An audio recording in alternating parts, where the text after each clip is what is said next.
Trump কেন disclose করে দিল যে ইউএসএআইডির টাকা দিয়া এই সরকারকে রিজিম চেঞ্জ করানো হয়েছে? এটা আগে এখন আছে, টাকাগুলো কারা পাচ্ছে? এগুলো কি বেরিয়ে আসবে একদিন? আসতে হবে না? যেটা হতে পারে এই সরকার শেষমেশ হয়তো আওয়ামী লীগের কাছে ক্ষমতা হস্তান্তর করতে পারে। এটা হলো ডেঞ্জার। এমন একটা অবস্থা তৈরি করতে পারে যে সরকার আওয়ামী লীগকে ক্ষমতায় আসার পর অসুস্থ করে যেতে পারে। ইতিমধ্যে কিন্তু বাংলাদেশ সেনাবাহিনী গ্রাম পর্যায়ে নড়ে চড়ে বসছে, তারা বিভিন্ন জায়গায় জায়গায় নতুন করে ক্যাম্প স্থাপন করতেছে, এবং সেই শক্তি বলে তখন আওয়ামী লীগের নির্বাচনে চলে আসবে, স্বতন্ত্র নামে হোক আওয়ামী লীগের নামে হোক, এবং তখন ওই নির্বাচনে জামাত এবং এনসিপি কোনো ফ্যাক্টর হবে না। তখন খেলাটা হবে আবার আওয়ামী লীগ ভার্সেস বিএনপি। আমাদের জানাচ্ছি দর্শক মানচিত্রের নিয়মিত আয়োজন কথোপকথনে আমাদের সাথে যুক্ত রয়েছে আজকে সাবেক সংসদ সদস্য, মুক্তিযোদ্ধা এবং সাবেক সেনা কর্মকর্তা মেজর অবসরপ্রাপ্ত অনুষ্ঠানে আমরা একটু আলোচনা করতে চাই। প্রধান উপদেষ্টা এর মধ্যে স্বরাষ্ট্র মন্ত্রণালয়কে নির্দেশ দিয়েছে নির্বাচনের যাবতীয় প্রস্তুতি সম্পন্নের জন্য। আবার এই বিষয় যখন প্রধান উপদেষ্টা প্রেস সচিব মাধ্যমকে নানানভাবে খবরটা আমাদের সামনে এসেছিল, এক ধরনের বিভ্রান্তি তৈরি হয়েছিল যে ডিসেম্বরের মধ্যে নির্বাচনের প্রস্তুতি, অর্থাৎ নির্বাচনের জন্য ডিসেম্বরের মধ্যে প্রস্তুতি নাকি ডিসেম্বরের মধ্যে নির্বাচন, এই ধরনের একটা কনফিউশন তৈরি হয়েছিল। এবং স্বরাষ্ট্র মন্ত্রণালয়কে নির্দেশ সব ধরনের প্রস্তুতি, সব বিষয়কে আমরা আস্থা রাখতে পারি আসলে ফেব্রুয়ারিতে নির্বাচন হচ্ছে। ধন্যবাদ। আপনার সামনে কথা বলতে তোমার অনেকে আবার খেপে যায়, এটাকে সহ্য করতে পারে না।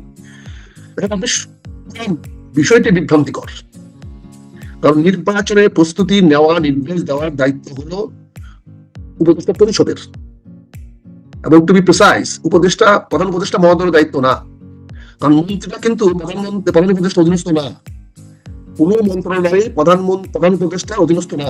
তারা সবাই তাদের স্ব জানিতে তাদের ডিসিশন মেকিং, যে সিদ্ধান্তগুলো মন্ত্রী পরিষদের দরকার বা উপদেষ্টা পরিষদ দরকার, সেগুলো প্রধান উপদেষ্টা ভালো হয়। কারণ যেহেতু প্রধান উপদেষ্টা পরিষদের সভাপতিত্ব করেন। তারপরে দেখেন সবগুলো কি বলেছে, ডিসেম্বরের মধ্যে নির্বাচনের প্রস্তুতি নেওয়ার ব্যবস্থা করেছে, এবং আরো পরিষ্কার করে বলেছে রোজার আগে যেন নির্বাচন হয়।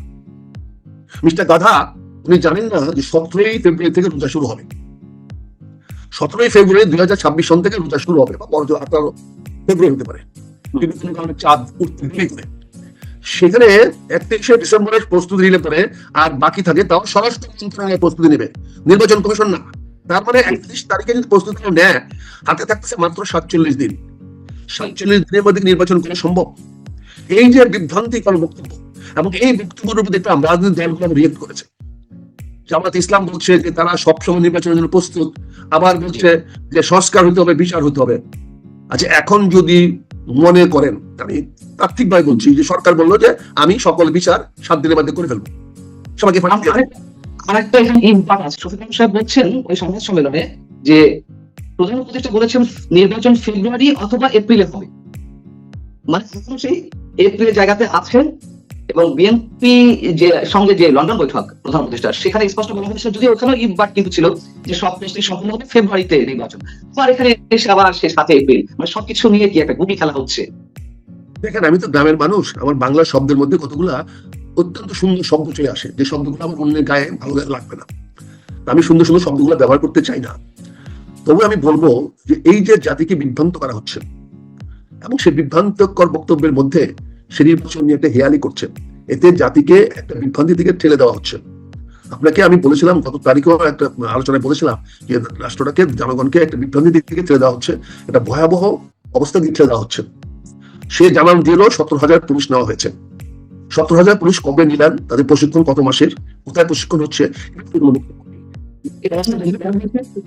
পুলিশ, কোস্টগার্ড এবং সদস্য তাদেরকে ডিসেম্বরের মধ্যে সব ধরনের প্রশিক্ষণ দিয়ে প্রস্তুতি নেওয়া। এটা হলো নতুন নিয়েছে বললো। এখন তো সব নতুন নিয়েছে, নতুন কবে নিলেন, কোথায় নিচ্ছেন, কয় মাসে প্রশিক্ষণ দিচ্ছেন, কি প্রশিক্ষণ দিচ্ছেন? যেখানে মানুষকে ব্যবহার করা যাবে না, সেখানে প্রশিক্ষণের কি আছে? সেখানে 7 দিন প্রশিক্ষণ যথেষ্ট। আইন কানুন নিয়ম নীতি পড়ায় দেওয়া বা পুলিশকে খালি হাতে হাঁটা একটা মানে করা। তারপরে আমাদের ছোট ভাই এনসিপি, যাকে আমরা বলছি, তাকে আমরা নার্সিং করতে চাই, তাদেরকে তৈরি করতে চাই, তাদেরকে আমরা আগামী রাজনৈতিক তৈরি করতে চাই। তাদের সব বিষয়ে একবারে কথা বলাটা ঠিক হচ্ছে না। নির্বাচনে আসার মতো প্লেয়ার ভাই এনসিপি ভাই, ছোট ভাই, তোমরা এখনো হও নাই। তোমরা এখনো আন্দোলনের তোমরা বড় ফ্যাক্টর, 100 মানি হামলা মামলা মব জাস্টিস এগুলো আপনাদের কোনো উস্তাদ, এগুলোর মধ্যে তোমাদের কোনো বাড়াতে হবে না। কিন্তু নির্বাচনের মধ্যে তোমরা এখন বেশি, তোমরা জেলায় ঘুরে বেড়াচ্ছ, দেখতেছো না কতজন লোক তোমাদের সঙ্গে আসতেছে, কতজন লোক তোমার সঙ্গে যাচ্ছে। তারপরে শুরু করছো কাঁঠাল খাইয়া তুমি যদি করো, তারপরে ভারতের সীমান্তে গিয়ে ভারতকে তোমরা থ্রেট করো। তবে আমি মনে করি আমার বিশ্বাস শফিকুল আলম সাহেব দেশে একটা গৃহযুদ্ধ বাঁধানোর জন্য পায়তারা করতেছে, এবং গৃহযুদ্ধটা হবে সম্পূর্ণ ভারতের ইন্ধনে, ভারতের স্বার্থে। কারণ শেখ হাসিনাকে আবার বাংলাদেশে পুনর্বাসিত করতে হলে বাংলাদেশে একটা বড় ধরনের গন্ডগোল দরকার। একটা বড় ধরনের গন্ডগোল হলেই শেখ হাসিনা সেখানে প্রবেশ করতে পারবে, এবং তাকে বসানোর জন্য সহজ হবে। কারণ এগুলো বললে আমাদেরকে বলতে হবে আওয়ামী লীগের দালাল। এবং আওয়ামী লীগের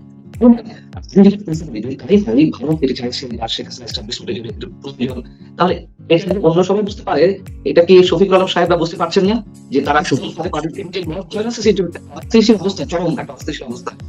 আপনি সেই দিকে আপনি মন্তব্য করছেন যে গৃহযুদ্ধের দিকে যাচ্ছে দেশ, তাহলে সেদিকেই যাচ্ছে। তাহলে একটু বুঝতে পারছেন যে এই অবস্থা সৃষ্টি একটা কংগ্রেস তৈরি হলে তৃতীয় পক্ষ শুরু হবে। সুন্দর কথা বলেছেন। তৃতীয় পক্ষটা কি? এটা আপনি বলছেন তৃতীয় পক্ষ আমার পক্ষে থাকে। আমি যদি চাই আসুক, তৃতীয় পক্ষ আসলে আমি সেফ থাকবো, আমি সেফ এক্সিট পাবো। কারণ যেহেতু প্রথম এখন মনে করেন যদি আজকে দুইটা পক্ষে বিবাদ লাগে, দুজনে কেউ আমার পক্ষে না, আওয়ামী লীগ বিএনপি আমার পক্ষে না, জামাত বা এনসিপি আমার পক্ষে না, এই দুই পক্ষে যে জয়লাভ করুক তাতে আমার কি লাভ হবে, আমার কি ফায়দা হবে? যদি দুই পক্ষ লাগিয়ে দিয়ে যদি আমি তৃতীয় পক্ষ আওয়ামী লীগকে লাভবান করতে পারি, তাহলে আওয়ামী লীগ সিম্পল খেলা, সিম্পল খেলা। কারণ আমি তখন বলতে পারবো যে ভাই তোমাদের তো আমি আনছি। দেখেন তিনটা ঘটনা খুব দ্রুত ঘটে গেছে গত কয়েক মাসে। একটি ঘটনা হলো এই সরকার কোনো ভালো বাজেট দিতে পারে নাই, জনগণের প্রত্যাশা মতন বাজেট দিতে পারে নাই। দ্বিতীয়ত মনের উপরে ঘা মার্কিন যুক্তরাষ্ট্রের শক্তি দিয়ে এই সরকার টিকে থাকার একটা ফানা দেখাচ্ছিল। মার্কিন সরকার এই সরকারকে আনছে, সেই মার্কিন সরকার 25-35% ট্যারিফ বসিয়ে দিয়েছে, শুধু না বলছে এটা নিয়ে কোনো আলোচনা করবে না, এটা নিয়ে আলোচনা কোনো স্কোপ নাই, এটা হবে তোমরা পালন করো। আমেরিকার সঙ্গে ব্যবসা বাড়াও, আমেরিকাতে আসো, এখানে ব্যবসা বাণিজ্য করো, তোমরা আমেরিকার দ্রব্যের ট্যারিফ কমাও। যদি এছাড়া অন্য কারোর সঙ্গে কথা বলো, আমেরিকা কারোর সঙ্গে কথা বলতে যাও, তাহলে পানিশমেন্ট দিবে সে। আছে এই সরকার তো মার্কিন সমর্থনে টিকে আছে, এটা ওপেন সিক্রেট। বাইডেনের সমর্থনে আসছিল, বাইডেনের ডেমোক্রেটদের সমর্থনে আসছিল। এই সরকারকে কোনো সমর্থন দিচ্ছে না। ট্রাম্পের এগেইনস্টে ইউনূস সাহেব টাকা দিয়েছে, হিলারি ক্লিনটন নির্বাচন করেছে, সে ডেমোক্রেটদের সঙ্গে তাদের উঠা বসা, হিলারি ক্লিনটন বা ক্লিনটনের সঙ্গে উঠা বসা, সে ট্রাম্প তো জাত শত্রু, সে কেন দিবে? আপনি দেখেন নিউইয়র্কের এখানে রাজনীতির মধ্যে চর্চা থাকে এই ধরনের হিসেব, মার্কিন লোকের কি এই ধরনের হিসাব তারা রাজনীতির ক্ষেত্রে বিবেচনা রাখে? মানুষ আপনি দেখেন ট্রাম্প কি বলছে, সে ওই যে মেয়রের যে জনপ্রিয় মেয়র হয়ে যাচ্ছে নিউইয়র্কে, তাকে আমেরিকাতে বের করে দেবে। সে কি বলছে, পরিষ্কার বলছে তাকে আমেরিকাতে রিপোর্ট করে দেবে। কেন ট্রাম্প কেন ডিসক্লোজ করে দিল ইউএস এর টাকা দিয়া এই সরকারকে রিজিম চেঞ্জ করানো হয়েছে? এটা আগুলো এখনো আছে, টাকাগুলো কারা পাচ্ছে? এগুলো কি বেরিয়ে আসবে? একদিন আসতে হবে না? কাজে আমি বলছি যে বিএনপি তার প্রপার ট্র্যাকে আছে, ধৈর্য ধরাটা সঠিক। যেটা হতে পারে এই সরকার শেষমেশ হয়তো আওয়ামী লীগের কাছে ক্ষমতা হস্তান্তর করতে পারে। এটা হলো ডেঞ্জারাস, এটা হলো বিপদ। এমন একটা অবস্থা তৈরি করতে পারে যে সরকার আওয়ামী লীগকে ক্ষমতায় আসা প্রশস্ত করে দিতে পারে। আপনি যেটা আওয়ামী লীগের বিএনপি ক্ষতিগ্রস্ত হয়, বিএনপি ক্ষতিগ্রস্ত হয়, কেন মনে হবে? আচ্ছা, বিএনপি ক্ষতিগ্রস্ত ক্যান্সেল হবে, বিএনপি ক্ষতিগ্রস্ত জামাত পালানো হবে, বিএনপি ক্ষতিগ্রস্ত হলে কি ওই ইসলামের দল হবে না? ইসলামে পাওয়ার জন্য এই সবগুলো দল ইসলামকে প্রাধান্য দেয়, একমাত্র আওয়ামী লীগ ধর্মনিরপেক্ষ। তার মানে এখানে যদি ক্ল্যাশ হয়, এখানে যদি সংঘাত হয়, এদের মধ্যে যদি কলহ সৃষ্টি হয়, তাহলে খুবই স্বাভাবিকভাবে আওয়ামী লীগ সামনে আগে যাবে। আমার তো মনে হয় ডক্টর ইউনূস সাহেব এবং শফিক সাহেব এবং তারা এই দুই চারজন সবাই না অত্যন্ত পরিকল্পিত হবে, যেহেতু আমেরিকার সঙ্গে তার হাত নাই, আমেরিকা তাকে জায়গা দিচ্ছে না, সে ভারতকে সুবিধা পাওয়ার জন্য, ভারতের মাধ্যমে চলে যাওয়ার জন্য। আপনি যদি জানেন বাংলাদেশকে পালাইতে হলে ভারত লাগবে, বাংলাদেশ থাকতে হলে ভারত লাগবে।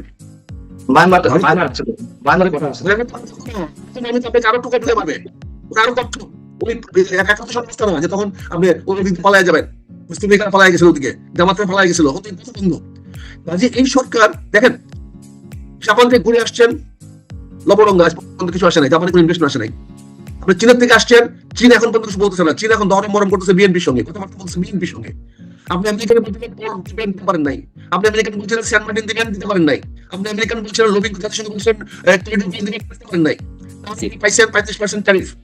তারপরে এখন ইন্ডিয়া থেকে যদি এই যে পানি আসা আবার শুরু হবে, এখন আবার পানিতে ভাসাবে। এখন ইতিমধ্যে নেপালে প্রচন্ড বৃষ্টি হয়েছে, সবকিছু ভেঙে যাচ্ছে। সেই পানি তো আমাদের বাংলাদেশে আসবে, নেপালের পানি, হিমালয়ের পানি তো বাংলাদেশে আসবে, আর গেট গুলা খুলে দিলে খুব তাড়াতাড়ি আসবে। তার মানে ভারত দূষণ নীতি তো এই সরকার শুরু করে দিয়েছে। এই সরকার যদি সেটা না করতে পারে, ভারত হাতে না রাখতে পারে, পারবে না। পারবে কোন দিক দিয়ে? কোন রাস্তায় দখল নাই। ফলে বর্তমান সরকার সুপরিকল্পিত ভাবে ভারত দূষণ নীতি পালন করতেছে। তারা বিএনপির কাছে হাত জোর করে তারেক রহমান সাহেবকে হাতে পায়ে ধরে আপাতত ঠান্ডা রাখছে। এখন আবার শফিকুল আলম সাহেব কনফিউজিং দিয়েছেন ডিসেম্বরের মধ্যে প্রস্তুতি, আবার আপনি বলছেন ডিসেম্বরের মধ্যে নির্বাচন হবে। যা যা ভাবে প্রথম সিদ্ধান্ত নিতে হবে এই সরকারের মেয়াদ কতদিনের, এইসব বলতে হবে আগামী এই মাস থেকে অথবা এই মাসে বলতে হবে। এইটা বলার পরে নির্বাচন কমিশন নিয়ে চলে বসবে। সেখানে যদি হাতে সময় থাকে তাহলে বলবে যে হ্যাঁ আমি ঠিক আছে এই সময়ের মধ্যে নির্বাচন প্রস্তুতি নিতে পারবো। আর যদি হাতে কম সময় থাকে তাহলে তারা বলবে না আমাকে আরো 2 মাস আরো 3 মাস সময় দেন। তাহলে সবার আগে ডক্টর ইউনূস সাহেবকে নির্ধারণ করতে হবে উনার মেয়াদ কতদিন, উনার মেয়াদ টার্মিনেট ডেট কবে। উনি যদি বলেন যে 31শে ডিসেম্বরের মধ্যে সরকারের মেয়াদ শেষ হয়ে যাবে, তাহলে 31শে ডিসেম্বর থেকে পরবর্তী 3 মাসের মধ্যে নির্বাচন করতে হবে। যেহেতু এই সংবিধানের মধ্যে শপথ নিয়ে উনি হয়েছেন, হতে হবে নভেম্বরের 30 তারিখের মধ্যে সরকার ঘোষণা করতে হবে তার মেয়াদ শেষ। এই সরকার মেয়াদ শেষ না পর্যন্ত এই সমস্ত ভাউতাবাজি করা ঠিক হচ্ছে না। প্রধান উপদেষ্টা অফিস থেকে যদি ভাউতাবাজি করা হয় তাহলে জনগণ যাবে কোথায়? জনগণের যাওয়ার কোথায়? আমি মেজর ডাক্তার তো ফ্যাক্টর না, আমার জীবনে একটা মাত্র বুলেট, এটা আপনি যে কোনো সময় ব্যবহার করতে পারেন। এটা খুব গুরুত্বপূর্ণ একটা জীবন। এটা জি, আপনি চিন্তা করেন জাতিটা কোথায় নিয়ে যাচ্ছেন, আপনার ভবিষ্যৎ কি? আপনি এত বড় যে নোবেল বিজয়ী হয়ে আজকে যদি আপনি মুরসির মতো অবস্থা হয়, মিশরের মুরসির কি অবস্থা হয়েছে দেখেন, সেই অবস্থা যদি হয় তাহলে আপনি কোথায় যাবেন? ইতিমধ্যেই কিন্তু গ্রামে অবস্থার সমাধান আছে। ইতিমধ্যে কিন্তু বাংলাদেশ সেনাবাহিনী গ্রাম পর্যায়ে নড়ে চলে বসছে। গ্রামের খবর রাখেন কিনা জানি না, তারা বিভিন্ন জায়গায় জায়গায় নতুন করে ক্যাম্প স্থাপন করতেছে। আমি জানি না এটা কিসের আলামত, আপনার খবর নিয়ে দেখেন। সেনাবাহিনী কিন্তু এতদূর এক জায়গায় বসে রাখা যাবে না, তারা তো ব্যাপকমান ফোর্স। তারা যে অবস্থান পরিবর্তন করতেছে, বিভিন্ন জায়গায় জায়গায় গ্রামে গঞ্জে যাচ্ছে, বিভিন্ন জায়গায় ক্যাম্প ছড়াচ্ছে, এটা নিশ্চয়ই কোনো না কোনো কিছু পূর্ব থাকতে পারে। সেনাবাহিনীকে জানিয়ে দেওয়া হয়েছে ডিসেম্বরের মধ্যে প্রস্তুতি নিয়ে রাখেন, নির্বাচন হবে। তাই তো আইন শৃঙ্খলা উন্নতি করার জন্য 2-3 মাস আগে ড্রাইভ দিতে হবে। হয়তো বর্ষাকালে হয়তো বন্যা টন্যার মানুষ ক্ষতিগ্রস্ত হবে, হয়তো সেনাবাহিনীকে আরো জনগণের কাছে আগে রাখা হচ্ছে যাতে বন্যা হলে যাতে তাদেরকে সহায়তা করতে পারে, সাহায্য করতে পারে। তাদের বিষয়গুলো এভাবে ধরে নেবো নাকি এর ভেতরে কিছু ভাবনার অবকাশ আছে যেটা বলছিলেন? আমি সবকিছু পজিটিভ ভাবি। আচ্ছা, আমরা এটা শুনছি। আমি যদি না হয় আমি কামড় দিই না, আমি চুমা দিই। জি, সেটা হওয়া উচিত। আমরা আপনি যদি বলছেন যে ভারতের প্রয়োজনায় বর্তমান সরকার এখন বাধ্য হচ্ছে অনেক কিছু করতে, একটা চরম অস্থির অবস্থা কিংবা ভয়াবহ দিকে বিভিন্ন মতো পরিস্থিতি তৈরি করতে। এটা করে তাদের আসলে লাভ কি? তারা শুধুমাত্র সেফ এক্সিটের জন্য এটা করছে, আর এটা ছাড়া কি তাদের সেফ এক্সিটের আর কোনো পথ নেই? কোথায় পথ আছে বলেন? আগামীতে সরকার গঠন করার সম্ভাবনা এখন পর্যন্ত যা নিয়মান যা কিছু আছে বিএনপি, বিএনপির সঙ্গে তারা বসতে হবে। আর বিএনপি যদি নির্বাচনে আসার কথা বলে এবং বিএনপির সঙ্গে কথা বলে নির্বাচন দিতে যায়, তাহলে স্পষ্ট করে রাখেন জামাত মানবে না, এনসিপি মানবে না, তাহলে নির্বাচন হবে না। তার নির্বাচন করতে হলে উনি সবাইকে নিয়ে ঐক্যে আসতে হবে। তো ঐক্যমত সম্ভব হবে না। এখন উনি তারই না কারো শক্তিতে নির্বাচনে তারই ঘোষণা করে দেবে, এবং সেই শক্তি বলে তখন আওয়ামী লীগের নির্বাচনে চলে আসবে, স্বতন্ত্র নামে হোক আওয়ামী লীগের নামে হোক, এবং তখন ওই নির্বাচনে জামাত এবং এনসিপি কোনো ফ্যাক্টর হবে না। তখন খেলাটা হবে আবার আওয়ামী লীগ ভার্সেস বিএনপি, বাকিরা আবার তাদের দল চলে যাবে, এবং সেখানে ভারত একটা বড় রোল প্লে করবে। আপনি দেখেন ট্যারিফে ভারতের ট্যারিফ বাড়ানো হয় নাই, আমাদের মতো গরিব দেশে 35%, আর ভারতের 20%, ভিয়েতনামের 20%। এখান থেকে বুঝার চেষ্টা করেন, ভারতকে দেওয়া হচ্ছে 20% ট্যারিফ শুল্ক, আমাদেরকে দেওয়া হচ্ছে 35%। ভিয়েতনামকে আমাদের প্রতিযোগী গার্মেন্টসের সবচেয়ে বড় প্রতিযোগী হলো ভিয়েতনাম, ভিয়েতনামকে দেওয়া হচ্ছে 20%, আমাদেরকে দেওয়া হচ্ছে 35%। এখান থেকে বোঝার চেষ্টা করেন মার্কিন সরকারের, ট্রাম্প সরকারের, ট্রাম্প প্রশাসনের দৃষ্টিভঙ্গি আমাদের প্রতি কি, আমাদের পক্ষে না বিপক্ষে, আমাদের সরকারের ভালো চায় না বিপদ চায়। তো এখানে নির্বাচন ছাড়া কোনো পথ নাই, সরকার নির্বাচন ছাড়া কোথাও যেতে পারবে না। নির্বাচন সরকার দিতেই হবে, আন্দোলনের ক্ষমতা ছেড়ে পালাতে হবে। আমরা চাই না এই সরকার ক্ষমতা পালাক, নির্বাচন দিতেই হবে। এই নির্বাচন দিতে হলে যত দেরি করবে তত নির্বাচনটা আওয়ামী লীগের পক্ষে যাবে, ততই নির্বাচনে ভারতের প্রভাব বাড়বে, ততই নির্বাচনে ওই যতই আমরা করবো, যতই ভারতের বিএসএফ কে খুনি বলবো, ততই আমাদের বিরুদ্ধে ভারতীয় জনমত তৈরি করতে ভারতীয় সরকারের জন্য ভালো হবে। ভারতীয় সরকার বলতে পারবে যে বাংলাদেশের রাজনৈতিক দলগুলো আমার বিএসএফ কে খুনি বলতেছে, এখন আমরা কি করব? অবশ্যই ভারতীয় জনমত আমাদের পক্ষে আসবে না, অবশ্যই ভারতের জনগণ মোদী সরকারের পক্ষে যাবে। অবশ্যই মমতা ব্যানার্জির পক্ষে যাবে। তারা যদি আমাদের বন্ধু না হয়, আমার প্রতিবেশী যদি আমার বন্ধু না হয়, আমি তালা মেরে নিরাপদ থাকতে পারবো না, বাড়িতে দল তুলে নিরাপদ থাকতে পারবো না। আমার নিরাপদ থাকতে হলে আমার প্রতিবেশীর সঙ্গে আমার একটা ওয়ার্কিং সম্পর্ক রাখতে হবে, গুগল না হোক, ভালো না হোক, কিন্তু একটা ওয়ার্কিং সম্পর্ক রাখতে হবে। এই ধরনের বক্তব্য দিয়া সীমান্তে এসব বক্তব্য দিয়া ওয়ার্কিং পরিবেশ হবে না। কারণ ক্ষেত্রে কিছু হবে না, আমি জানি জনগণ আছে, এই 25 আমরা 20 কোটি মানুষ আমরা আমাদেরকে রক্ষা করতে পারবো, কিন্তু আমরা শান্তি থাকতে পারবো না, আমরা সুস্থ থাকতে পারবো। আমি আপনার জন্য আমাদের সঙ্গে যুক্ত থাকার জন্য ভালো থাকুন আপনি, ভালো থাকুন সবাই। শেষ হচ্ছে।